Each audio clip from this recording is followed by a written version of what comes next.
फिलहाल उधर रुख करते हैं और वो है डिश टीवी। डिश टीवी का नुकसान यानी घाटा कम हो गया है, 18 करोड़ रुपए पर आ गया है नुकसान 37 करोड़ रुपए के मुकाबले, और बिक्री बढ़ गई है 460 करोड़ रुपए के आसपास है 433 करोड़ रुपए के मुकाबले। हमारे साथ कंपनी के सीईओ सलील कपूर मौजूद हैं, उनसे जानते हैं नतीजों पर क्या मानना है उनका। मिस्टर कपूर, स्वागत है आपका।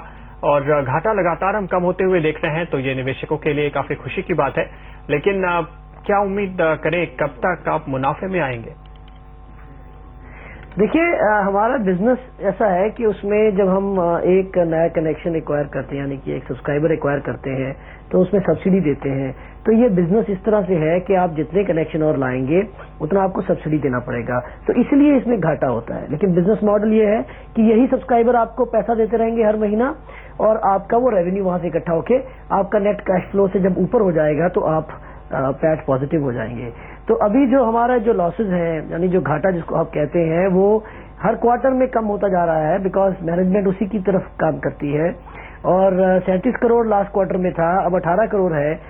नेक्स्ट क्वार्टर यानी कि ये वाला जो Q2 है इस फिस्कल का, इसमें नहीं हुआ तो नेक्स्ट क्वार्टर में Q3 में हम पैट पॉजिटिव हो जाएंगे।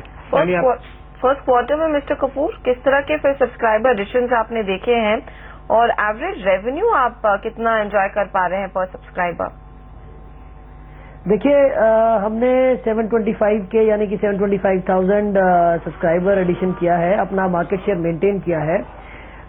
और इस क्वार्टर में कोई खास इवेंट नहीं था, इसलिए ये पिछले क्वार्टर के मुताबिक इस क्वार्टर में ओवरऑल इंडस्ट्री साइज ही थोड़ा कम हो गया, 2.9 मिलियन के करीब हो गया। हमारा मार्केट शेयर मेंटेन रहा। जो एवरेज रेवेन्यू पर यूजर आप आरपू जिसको बोल रहे हैं, वो पिछले क्वार्टर में हमने 8 रुपए का जंप लिया था, जो हाईएस्ट जंप था हमारा। तो इस क्वार्टर में हम उसको मेंटेन कर रहे हैं, यानी कि 150 आरपू ही मेंटेन कर रहे हैं। पिछले क्वार्टर का जो आरपू था, क्योंकि एक ब्रीदर लिया जा रहा है नेक्स्ट इंक्रीज के लिए। हमारा जो आरपू इंक्रीज होता है वो पैक मिक्स के कारण होता है। जब नए सब्सक्राइबर या एग्जिस्टिंग सब्सक्राइबर अपना पैक चेंज करके ऊपर वाले पैक पे जाते हैं तो रेवेन्यू बढ़ता है।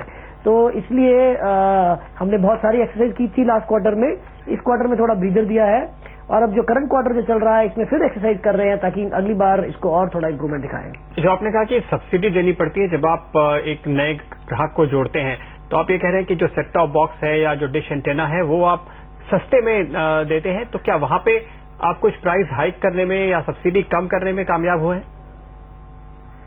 तो आप अगर हमारे फाइनेंशियल देखें तो क्वार्टर दर क्वार्टर हमारा जो SAC जिसको बोलते हैं सब्सक्राइबर एक्विजिशन कॉस्ट, वो कम होता जा रहा है। इस क्वार्टर में ही देख लीजिए, ये 2058 रुपए पे आ गया है, लास्ट क्वार्टर में ये 2224 रुपए पे था। तो हम कंटिन्यूसली उसको रिड्यूस कर रहे हैं, कंटिन्यूसली अपना एबिटा इंप्रूव कर रहे हैं, और अपनी सेल्स भी इंक्रीज कर रहे हैं, रेवेन्यू भी इंक्रीज कर रहे हैं। तो ये सारा मैट्रिक्स जो है, ये सारे जो पैरामीटर्स हैं, सब एक पॉजिटिव ग्रोथ की तरफ ही। एक आखिरी बात, आप जो फंड रेजिंग की तैयारी में थे उसकी मेरे ख्याल से मंजूरी आपको मिल चुकी है, क्या स्टेटस है फिलहाल? कितने पैसे रेज कर रहे हैं या किए हैं आपने? देखिए, हम कुछ फंड रेजिंग नहीं करना चाहते, क्योंकि जितना हमारा कैश जितनी हमें रिक्वायरमेंट है वो हमारे पास है अभी, तो इसलिए फंड रेजिंग की कोई जरूरत नहीं है। और अगर हम कैश पॉजिटिव हो जाएंगे नेक्स्ट क्वार्टर में तो फिर बिल्कुल जरूरत नहीं पड़ेगी, क्योंकि कैश बर्नआउट जो होगा वो कैश इनफ्लो से कम हो जाएगा, तो फंड रेजिंग की जरूरत पड़ेगी नहीं हमें। ओके मिस्टर कपूर, बहुत बहुत शुक्रिया आपका हमारे लिए वक्त निकालने के लिए। डिश टीवी पर यहाँ पे चर्चा होते हुए और मैनेजमेंट का कहना है कि दिसंबर तक वो उम्मीद कर रहे हैं कि कंपनी मुनाफे में आ जाएगी। और अब नजर डाल लेते हैं